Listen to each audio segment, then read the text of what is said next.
That's my wife's necklace, and my daughter's name is on the sales slip. Page 79. The day my daughter stopped being my daughter.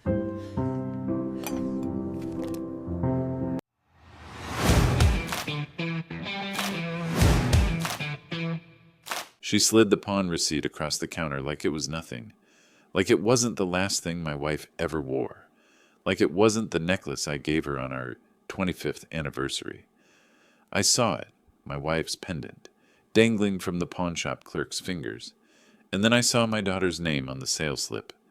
That's when I knew something was terribly wrong. If stories like this hit you hard, take a second to like this video, subscribe to the channel, and tell me what you think in the comments. My name's Harold Jensen. I'm 62 years old, born and raised in Indianapolis. My wife Linda and I spent most of our lives on the south side, near Garfield Park. I worked 37 years at the Allison transmission plant, retired last spring. Linda passed away not long after that, ovarian cancer, fast and cruel. She was buried with her wedding ring, but I kept her anniversary necklace, the one I gave her after paying off our first mortgage, a silver heart locket with our initials carved on the back. Linda wore it every single day for 20 years. Every single day. After she died, I had it cleaned and tucked into a velvet box. I didn't keep much, but that necklace, that was sacred. I stored it in the top drawer of my nightstand, under her last letter to me and the final Medicare receipts I never had the heart to shred. When my daughter Michelle asked if she could stay with me for a little while, I didn't think twice. Her lease had run out. She said she needed time to get back on her feet. She showed up with 2 suitcases and a son, my grandson Caleb. I was happy to have them both. The house felt warmer again. At first, everything felt like healing. Michelle made dinner a few nights a week. Caleb played in the yard. We shared memories of Linda and tried to move forward. But slowly, things started slipping. She borrowed my truck for emergencies. She borrowed my debit card for groceries. She said her bank app wasn't working and asked if I could spot her until payday. I did it without thinking. She was my daughter. The first red flag came from my own reflection. One night I opened the nightstand drawer to take out Linda's letter, something I did on hard days. The necklace box was gone. I stared at the empty felt liner like it would grow legs and crawl back. My mind went blank. I searched the house, checked every drawer, shelf, closet, asked Michelle if she'd seen it. She didn't flinch. Maybe you moved it when you were reorganizing your meds, Dad. I hadn't. But she said it so calmly, so naturally, I almost doubted myself. Maybe I did move it. Maybe I forgot. Grief messes with your memory. That's what they say. A few days later, Michelle told me she was planning a trip. She'd found a deal on flights to Tampa. Said she needed a break. Said Caleb had never seen the beach. I didn't have the energy to protest. She'd already bought the tickets. The house went quiet when they left. Too quiet. No cartoons in the background. No dishes in the sink. Just me and the silence I thought I'd made peace with. That's when the call came. A man's voice. He introduced himself as Ryan from Quick Cash Indy, a pawn shop 2 blocks from my old Union Hall. "Sorry to bother you, sir," he said, "but this is the number listed on the appraisal slip. We've had a little confusion about a necklace that was sold here." My blood stopped moving. He described it. Heart-shaped silver pendant. Inscription on the back. Linda and Harold. Estimate 1991. I didn't say anything, just listened. He said it had been sold 2 weeks ago. He said the woman had ID, filled out the form, signed the back of the appraisal, and she'd left my number in case there were issues. I asked if the name on the slip was Michelle Jensen. There was a pause. "Yes, sir. I thought you'd know." I didn't hang up. I just lowered the phone and sat at the kitchen table until the sun went down. When Michelle came back 3 days later, she was all smiles and suntan. "Dad, you wouldn't believe how good the air felt out there. Just what we needed. Caleb got to touch the ocean." She kissed my forehead, said, "We brought you taffy." I asked her about the necklace. Her face didn't change. She reached for a glass of water, drank half of it. "Dad, I didn't think you'd notice. You said you hadn't worn it in months. I figured maybe Mom would want it to do some good for once. Caleb needed something real. A memory's just a memory." I didn't yell, didn't scream, didn't cry. I said nothing. She turned away, said something about laundry, left me sitting in the room with a box of saltwater taffy and the word "good" echoing in my head like a hammer. I spent the next few days digging. The pawn shop had surveillance footage. They said I could request a still under Indiana's property retrieval statute. I filed a notarized affidavit of ownership with the clerk's office, brought the original receipt, and the appraisal Linda and I had done before she passed. They printed a still from the day Michelle walked in, her holding the necklace, smiling. The clerk also gave me the final sale receipt. She got 300 in totafes. $325. That's what my wife's memory was worth. That's what my daughter sold her soul for. I didn't sleep that night. I just stared at the printout on the kitchen table. It felt like someone had carved a hole through the center of our family and let the light drain out. But I didn't confront her. Not yet. Something in me wanted the moment to be perfect. Not petty. Not reactive. Final. She had taken something sacred. I was going to take something she still thought was safe. Her version of the story. The truth would be the punishment. So I waited. I made a few more calls. And then I planned the one moment no one in this family would forget. The morning after I got the still image from the pawn shop, I went back to the nightstand drawer. Not to check again. I knew it wasn't there. I just needed to feel the empty velvet, to remind myself this wasn't a dream. My fingers hovered over the drawer pull for a long time before I finally slid it open. The faint scrape of wood on wood sounded louder than it ever had. I reached in and touched the hollow space where the velvet box had sat for years. It was cool and smooth and lifeless, like touching a gravestone. Linda used to say grief doesn't just change you, it peels you, layer by layer, until only the rawest part of you is left. She was right, but betrayal? That strips you even deeper. And this betrayal was wrapped in sunscreen and beach photos. I didn't say a word to Michelle, not that morning. Not when she floated into the kitchen wearing one of her loose sweaters, hair still damp from a shower, phone in her hand. "Mornin', Dad," she chirped, cheerful like nothing had shifted in the universe. I just nodded when she said the trip cleared her mind. I handed her money when she said her card got flagged. She smiled like nothing had happened, and the lie just sat there, humming in the room like a bad light bulb, not loud enough to demand action, just steady. Annoying. I could almost hear the buzz every time she looked at me. 2 days later, I noticed my wallet was lighter than it should have been. At first, it was a small flicker, that quiet intuition a man gets after decades of paying bills and balancing checkbooks without fancy apps. My fingers brushed the leather, and I knew something was off. I checked the bank app, something I rarely used, but now felt the need to. My hands trembled a little as I typed the password, like some part of me already knew what I'd find.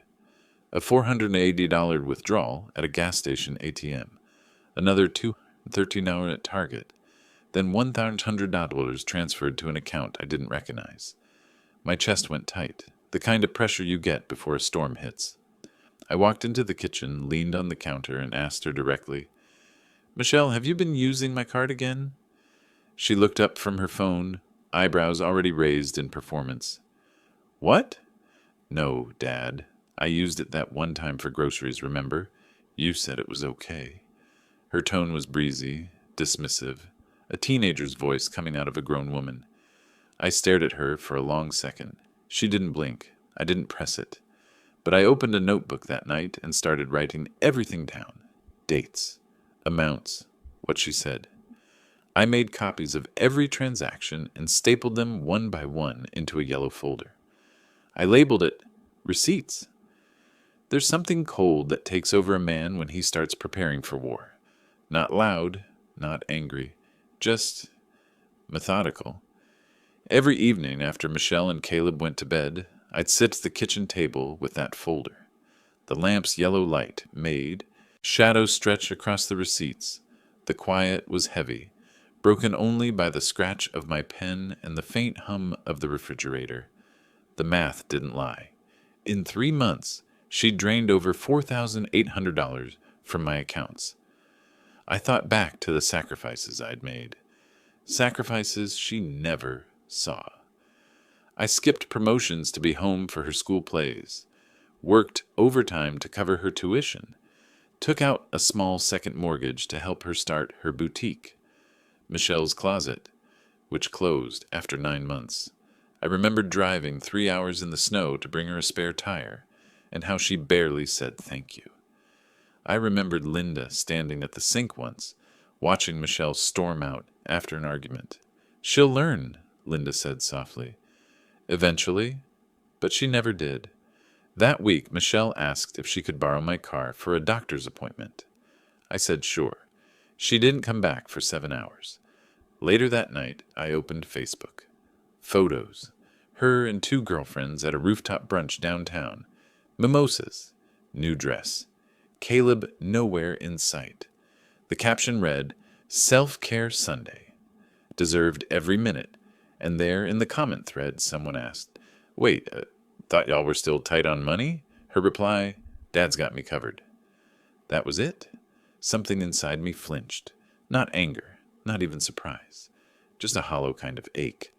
Like the final crack in a board that's been bending too long, I printed it, stapled it to the folder. Page 47. I didn't speak a word, just kept playing the long game. But what broke me, what cracked something I didn't know could still break, was what I found in the trash bin the next morning. I was taking out the kitchen garbage, just an ordinary Tuesday, when I noticed a small torn envelope, half buried under coffee grounds and paper towels. The handwriting was mine, the address mine. I fished it out with 2 fingers. It was from the pension office, the check that came every quarter, steady, modest, the lifeline I'd worked nearly 4 decades to earn. The envelope was empty. I went cold. I looked up the stub online, my pulse climbing. It had been deposited via mobile app, but not into my account. I stood in the middle of the kitchen for a long time, envelope crushed in my fist. The house smelled faintly of last night's garlic pasta and lemon dish soap, but I barely felt alive inside it. I knew then I couldn't wait much longer. I went back to Quick Cash Indy and talked to Ryan again. He remembered me, offered a quiet nod, maybe even sympathy. He printed out a new document for me, a full appraisal report of the necklace, stamped and notarized. The paper felt official, heavy, almost like a weapon. He also handed me something else, a form, legal request for recovery of property. If I submitted it with proof of ownership, I could formally reclaim the necklace. But I had to move fast. The item had been transferred to a regional warehouse for processing, one of those chains that repackage pawned jewelry for online resale. It was scheduled for listing within 10 business days. 10 days. That's all I had before Linda's necklace went up for auction in a digital catalog, beside old wedding rings and broken Rolexes. I submitted the affidavit that afternoon, brought the wedding photo of Linda wearing the necklace, the original Sears receipt from 1991, folded so many times the paper felt like cloth. Ryan looked it over, stamped everything. "Sir," he said, his voice steady but kind, "you've got everything we need. You'll get it back." I shook his hand. As I turned to leave, he added quietly, almost apologetic, "She smiled when she pawned it, by the way, your daughter." She wasn't sad. I didn't respond. I couldn't. Just walked out into the cold air and let it burn my lungs. The sky above Indianapolis was flat gray that day, the kind that swallows sound. Cars passed, tires hissing on damp pavement. I stood on the sidewalk a long moment, papers clutched against my chest, and felt the winter seep through my coat. The next night, Michelle announced she was planning another trip, some influencer retreat in Colorado, said she was networking, said it would be great exposure. I asked her where the money was coming from. She laughed, a short, sharp sound. Oh, Dad, come on, don't guilt me. I've been under so much stress. And you always said money's just a tool, right? No, I never said that. Linda used to say that. And even she didn't mean it like this. The words felt like acid sliding down my throat. That's when I decided. The confrontation had to be public, had to be seen. Because Michelle didn't just steal, she crafted a version of herself that only worked in shadows. It was time to turn on the lights. I called my sister and asked if we could host Caleb's birthday dinner at her place. She agreed without hesitation. She's always had a soft spot for Caleb. Michelle was thrilled. More people to celebrate with, she said, clapping her hands. I smiled. The folder was up to 78 pages now, each one labeled, each one time-stamped. The necklace was on its way back to me. Ryan had emailed me the tracking number. Certified USPS. Expected to arrive the day before the party. It was perfect. I printed one more thing that night. The image of Michelle at the pawnshop counter, holding the necklace, her smile frozen in betrayal. I slid it into a protective sleeve. Page 79. Then I sat down, put on Linda's old cardigan, the one that still smelled faintly of lavender and dryer sheets if you pressed your face to it, and waited. The house was quiet, except for the distant hum of the furnace. The folder sat thick and heavy on the table. My hands rested on top of it, palms flat, breathing slow. For the first time since the phone call from Ryan, I felt something close to calm. Not peace, that would never come, but the stillness a man finds before a necessary storm. The day of the party arrived with a brittle kind of sunlight, cold, sharp, and quiet, like the air was holding its breath. Perfect weather for truth. I woke early, couldn't help it. Sleep had been thin all week, every hour lit by the low hum of what I was about to do. The house was still dark when I made coffee. The smell of the grounds, strong, bitter, reminded me of mornings when Linda and I would sit wordless at the table, her robe tucked around her knees, her hair still damp from the shower.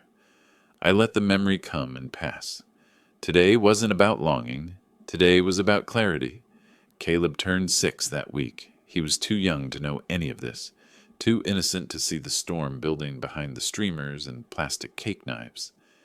His biggest concern was whether someone would remember to bring chocolate frosting. I planned to make sure nothing, not even this, touched his birthday joy. My war was with Michelle, not him. We held the party at my sister Pauline's house, out in Beech Grove near the old high school. The drive there felt strangely quiet. Traffic was light, winter trees bare and black against a washed-out sky. The air had that metallic cold that stings the inside of your nose. I gripped the steering wheel and felt the small, square weight of the velvet box against my chest pocket. It sat there like a heartbeat. Pauline's place smelled of roast meat and cinnamon candles when I walked in. Streamers drooped from the ceiling. A paper banner with Caleb's name arched over the kitchen doorway. Michelle arrived not long after, balloons bobbing behind her like obedient pets. She wore a new coat, something designer, beige and crisp, the sort of thing you don't find at clearance racks. She hugged everyone like nothing had happened. Her perfume floated behind her, expensive and sweet, and it made my jaw tighten. Like she wasn't walking around in clothes paid for with blood money and pawned memories. She smiled at me across the room, a light, performative smile. Her eyes flicked, quick and curious, to my shirt pocket, where the velvet box rested. She didn't recognize it. Not yet. I waited. Dinner was meatloaf and mashed potatoes, Pauline's comfort specialty, the kind Linda used to make with ketchup glaze. The scent alone pulled old Sundays back into the room. Caleb got a Hot Wheels set and squealed with joy, ripping paper while the adults clapped. For a moment, I almost wished I could keep everything buried and just let the boy have his happy day untouched. But this wasn't about him. It was about the truth. Michelle opened a bottle of wine she claimed she'd saved for a special occasion. She held it high, cork squeaking out, foam catching the light as she poured herself the first glass. "To surviving the hardest year of my life," she said, eyes shimmering in mock vulnerability, "and to new beginnings." Everyone raised a glass out of politeness, noticed the absence. No mention of who carried her through it. No nod to her mother. No acknowledgement of the necklace she ripped from her mother's ghost. I felt the edges of the folder in my coat pocket. Paper, thick and undeniable. I could hear Linda in my head. Truth has its own gravity. Eventually it pulls everything down. Then, as the kids tore into wrapping paper and the adults drifted into small talk, I stood. The chair's scrape across the hardwood cut the room's noise clean in half. I pulled out a folded sheet of paper. My hands didn't shake. My voice came low but steady. "Before we wrap up," I said, "I just want to share something." Michelle glanced up, smile twitching. That first nervous flicker when performance meets resistance. "This here," I held up the first paper, "is a certified property recovery affidavit, stamped by the Marion County clerk, dated last week." Confusion moved like a ripple through the room. Michelle blinked. A few people tilted their heads. Pauline's husband frowned slightly, trying to read the heading. "This," I continued, unfolding the next page, "is a notarized appraisal. Silver locket. Inscription, Linda and Harold, S. 1991. Appraised at $850 mortgage, sold for $325 to Quick Cash Indy, March 14th. Gas murmured, soft and awkward. Someone shifted uncomfortably in their seat. I kept going. "This," I said, laying down the still photo, "was taken by the pawn shop's security system. March 14th, 11:42 a.m. Michelle froze. Her wine glass tipped slightly in her hand, liquid sloshing just shy of the rim. Color drained from her cheeks like someone opened a hidden valve. I stepped forward and slid the last image onto the table.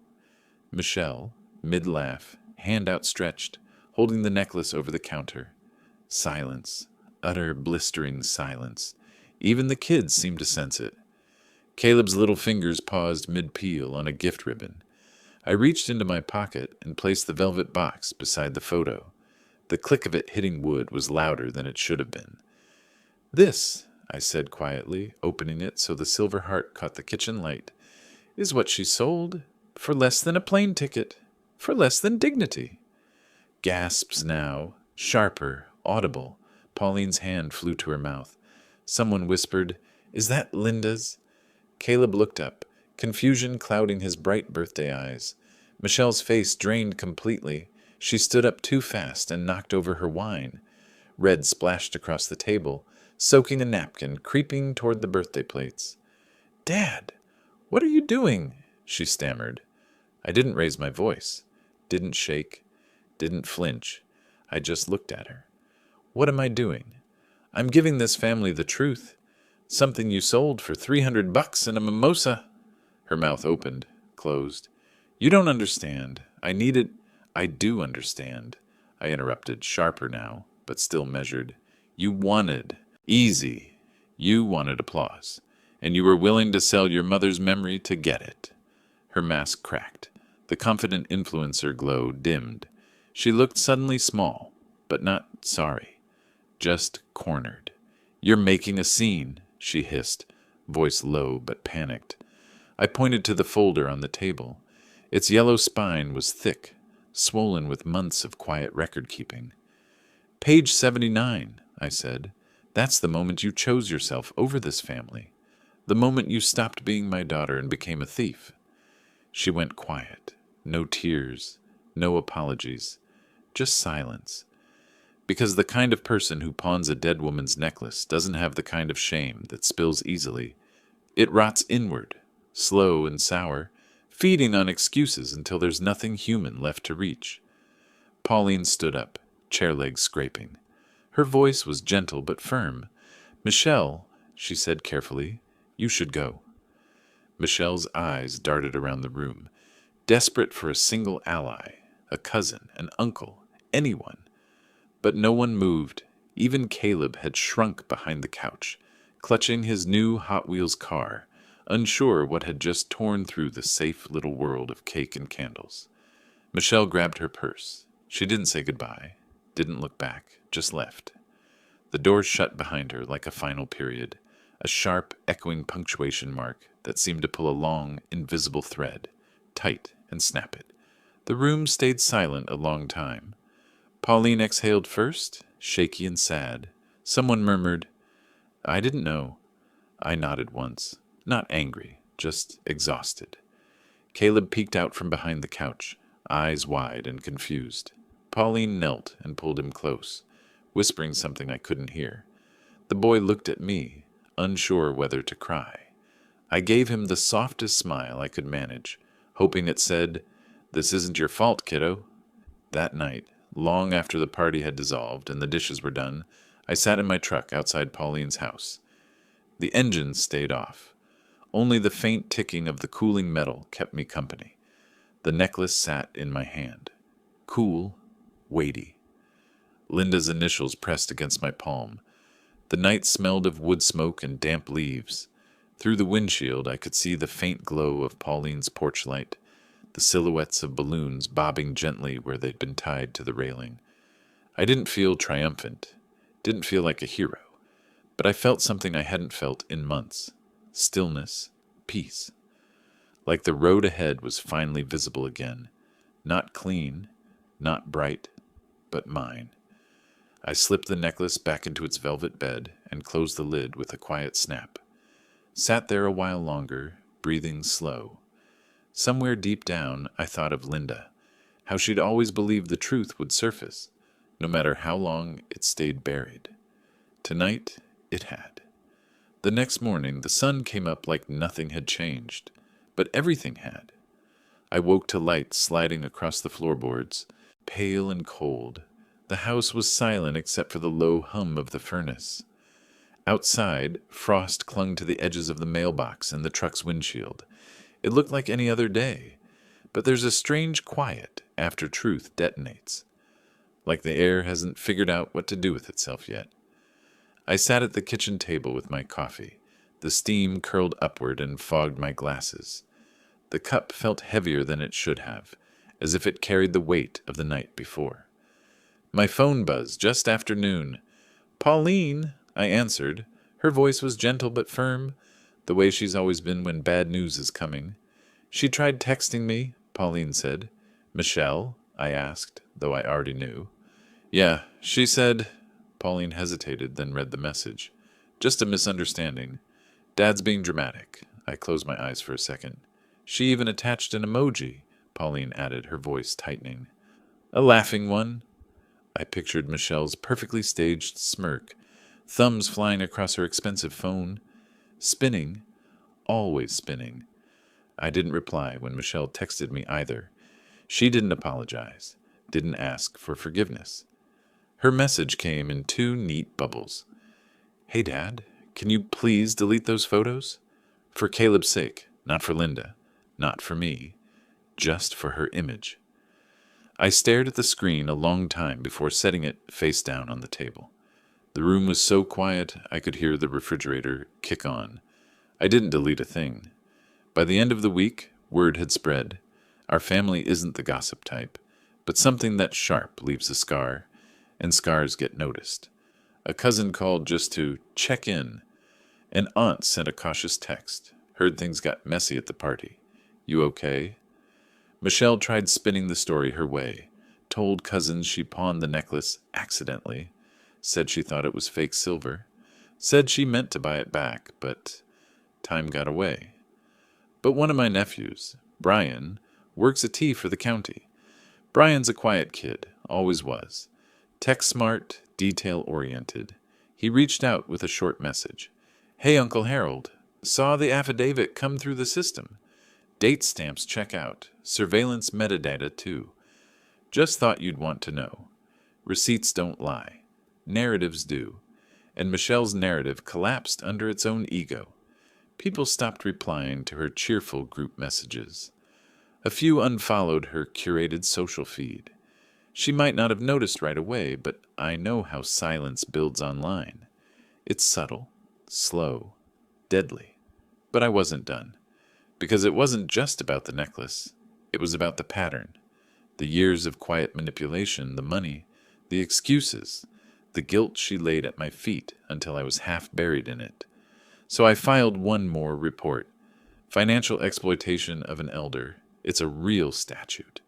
Indiana Code Paragraph 3546 112.1. I had every page to prove it, every withdrawal, every emergency, every forged deposit. I didn't press criminal charges. I wasn't trying to ruin her life, but I needed a boundary, a legal one, something she couldn't sweet-talk her way through. At the clerk's office, the fluorescent lights buzzed faintly overhead as I signed my name. The clerk, a middle-aged woman with kind eyes, slid the papers across and said quietly, "I'm sorry you have to do this." "Me too," I said. The court issued a temporary freeze on joint accounts. Michelle was notified. She showed up the next day, red-faced, frantic, the door swinging hard enough to rattle the frame. "You went to the courts," she barked the moment she saw me. "Are you serious?" I didn't even look up from my coffee. "Yes." Her coat slipped off one shoulder as she paced. "You can't do that. I'm your daughter." I looked her in the eyes for the first time in weeks, calm, steady. "You were." For a beat, the room held nothing but the sound of her breathing. Fast. Shallow. She didn't cry. She calculated. "I can't afford rent without those transfers," she said finally, her voice softening, shifting gears to pleading. "Dad, please, I'm struggling." "You should have thought of that before you sold your mother's memory." She flinched, just slightly, like the words had weight. Then she turned, gathered her coat, and left. Didn't slam the door this time, just walked out like a shadow, shrinking under the sun. I stayed at the table long after she was gone, fingers wrapped around the warm coffee mug, staring at the faint swirl of steam. It was quiet again, but a cleaner kind of quiet, one that didn't hum with lies. Later that night, I got a call from Ryan at Quick Cash Indy. His voice was warm, almost triumphant. "Sir," he said, "just wanted you to know the necklace is officially off the listing chain. Our rep called the regional center and flagged it. It'll never hit the online catalog." I let out a breath I didn't know I'd been holding. "Thank you," I said. He paused, then added softly, "You know, we get a lot of sad stories in this business, but not many with justice at the end." Something in me softened. "Appreciate you, Ryan." We hung up, and for the first time in months, I opened the necklace box again. I sat at the kitchen table under the low glow of the pendant light. The house smelled faintly of brewed coffee and winter air seeping through the seams of the windows. The clasp still clicked the way it did when Linda first put it on. The engraving still glinted in soft light. Linda and Harold, Estridge, 1991. I ran my thumb across the metal, remembering the night I gave it to her. The way she'd laughed, the way she'd kissed me, the smell of the old mortgage papers we'd just burned in the fireplace. Back then, we'd thought the future would be long and safe. I placed the necklace on a new velvet lining, sealed it in a fireproof lockbox, labeled it with careful block. Letters, "Do not touch." It sits beside our wedding album now, the last things in this house that will never lie to me. For the first time in a long time, I felt a different kind of quiet. Not grief, not suspicion, not the sharp buzz of betrayal. Just stillness, the kind Linda used to bring into a room by simply breathing. I leaned back, eyes closed, and let that stillness settle. I didn't hear from Michelle for almost 2 months after the hearing. Not a word, not a text, not a knock, not even a second-hand message from Pauline. Which was fine. I didn't need words. I needed peace, and I'd finally earned some. The first week after the court papers settled, the house felt cavernous, but not in the way grief had once made it feel hollow. This was different. This quiet didn't ache.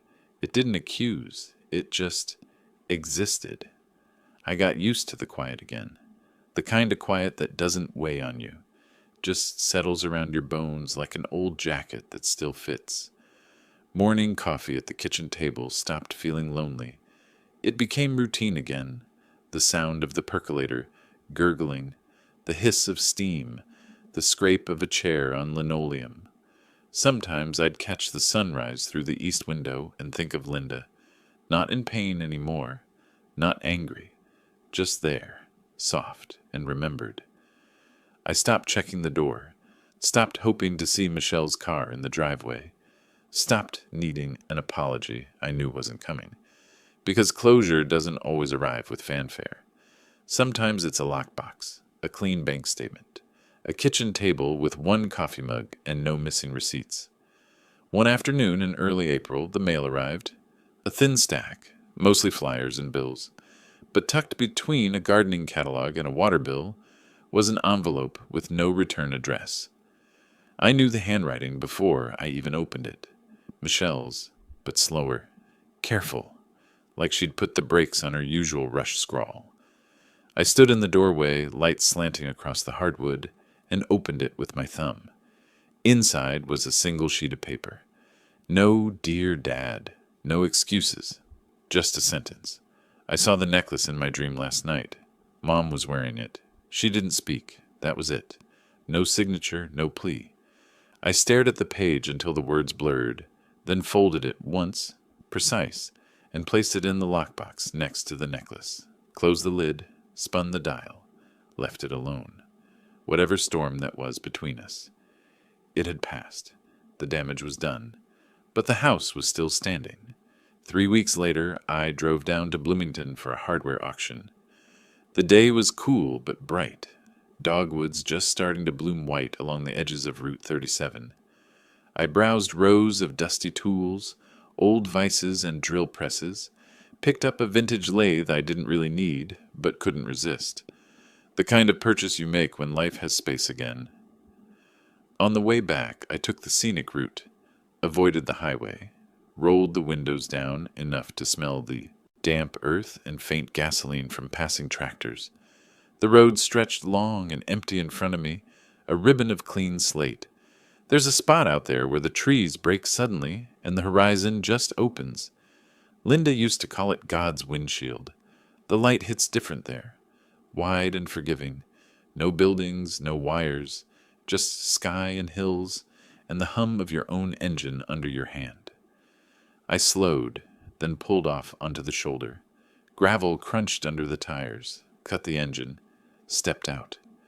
The air was cool but gentle. Early spring warmth threaded with leftover winter bite. Birds chattered somewhere unseen.